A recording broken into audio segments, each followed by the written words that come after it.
Chapter 15. An Officer and a Gentleman. Rising in the Ranks. There is no better teacher than adversity. Every defeat, every heartbreak, every loss, contains its own seed, its own lesson on how to improve your performance the next time. O.G. Mendino, American author, 1923–1996.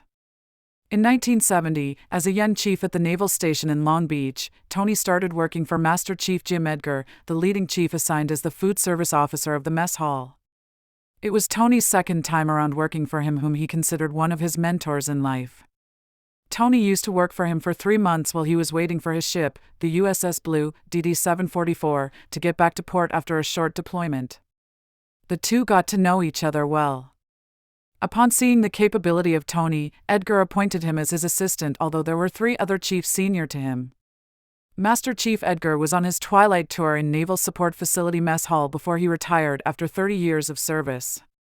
He personally handpicked Tony to run the whole food service operation and even recommended him for the Limited Duty Officers Program, as well as to become a member of the prestigious Navy Food Management Team due to his superior performance of duty in and off the job. All the while Tony was being considered for special assignments, not knowing he will be an officer one day. On September 10, 1979, Tony was stationed at the Navy Department Bachelor Housing Division as team leader and member of the Housing Worldwide Assist Visits. While helping the naval station in Subic Bay, Philippines, Tony had a call from Captain Jack Griffin, his commanding officer in Washington, D.C.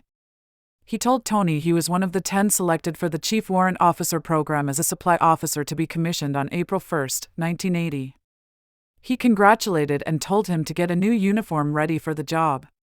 To be a fully qualified supply officer, one must attend and pass the Basic Qualification Course, BQC, at the Navy Supply Corps School in Athens, Georgia. It was next to the University of Georgia. During the commanding officers' briefing, the 120 of them being briefed were told about the school's yearly statistics information. 1. 10 of them will not pass the course and will be set back. 2. 1 of them will be reverted to enlisted rank and will not pass. 3. 2 of them will have a car accident and will die. Here he met June Ontes, a classmate and a selectee for a limited duty officer program. He was an ensign with the U.S. Navy Supply Corporation.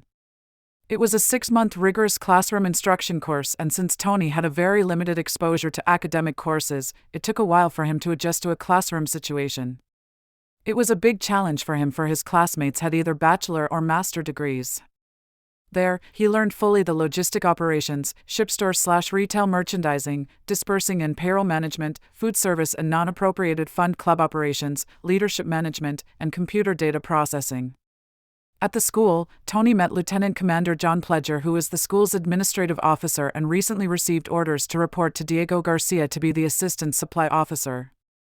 Apparently, he must have been impressed by Tony's service records that before leaving for Diego Garcia, he kept a close eye on Tony. Tony was only there for 5 of a 6-month course when he was called to meet with Pledger while he was in class. As he walked in, he met 3 more captains in the room. The 4 informed him that they were reviewing the records of the students as they were looking for a good candidate with an excellent background in logistics management and strong leadership skills to be assigned as the food service officer billet at the Navy Support Facility in Diego Garcia, a U.S. British Indian Ocean Territory, BIOT. The captain pointed at a world map and then to a small island right in the middle of the Indian Ocean. All 4 captains agreed and selected Tony for the job. Tony told them he needed 1 more month to graduate. They must have really needed Tony for the job that they excused him from finishing the course and awarded him a certificate of graduation so he could go to his next assignment as soon as possible. The command island population had a 400-man personnel, a number which was expected to balloon to 1,400 soon in a matter of months. Tony reviewed the subsistence inventory load that needed immediate attention, which was to be increased upon his arrival. Tony's flight again had a stopover at Clark Air Force Base in Angeles City, Pampanga, Philippines. As he got off the plane on a Thursday afternoon, he told the Navy ATCO, chief in charge, to cancel his flight to Diego Garcia the next day so he could visit his family in Orion, Bataan, which was just a few hours' drive from away. While he was changing clothes at the bachelor officer quarters at Clark, he was called to the front desk to answer a call from Diego Garcia. It was the executive officer of the Navy Supply Facility in Diego Garcia. He asked Tony if he really canceled his flight. When Tony said yes, the executive officer ordered Tony to be on board the plane as stated and proceed as ordered.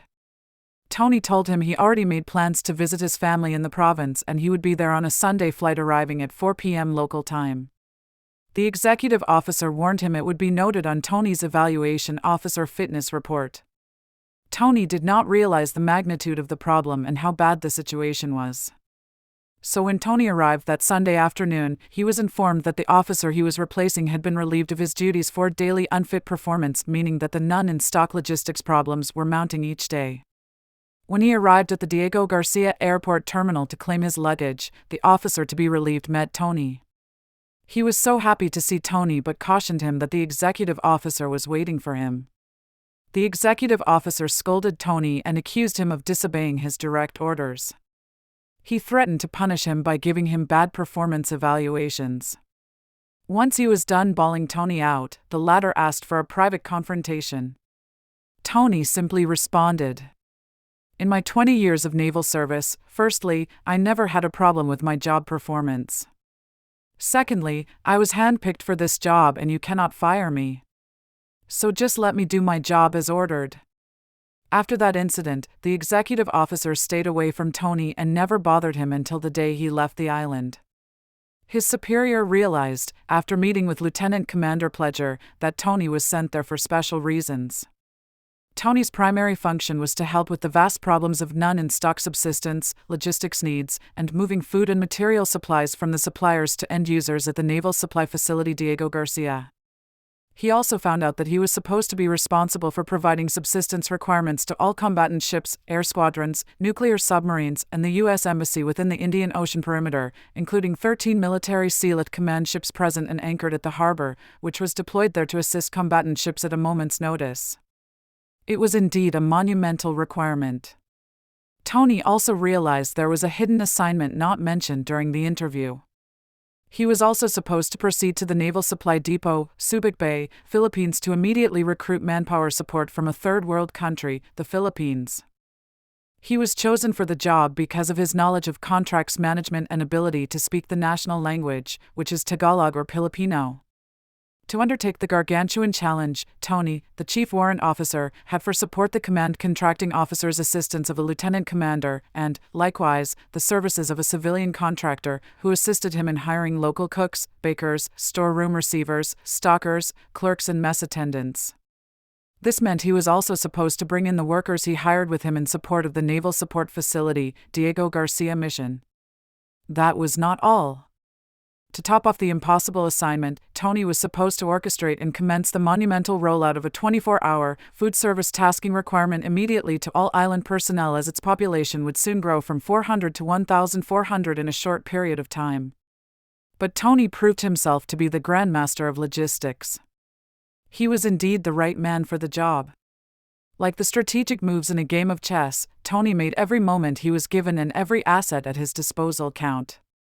He increased all subsistence items requirements tenfold. He helped coordinate daily U.S. Air Force C-5 aircraft support from Subic Bay Naval Supply Depot to Clark Air Base and to Naval Support Facility, Diego Garcia. He improved the morale and welfare of the personnel, all this, while providing peak food service operations 24/7. Tony also started food service truck deliveries to satellite areas during breakfast, lunch, and dinner hours. In doing the inconceivable, Tony received and was recognized with a Navy Commendation Medal from his command and was thereby selected for a promotion to Chief Warrant Officer 3. For the record, we now know the untold backstory of the Diego Garcia Indian Ocean Theater in the days of the U.S.-Iraq conflict. See copies of the commendations in the following pages.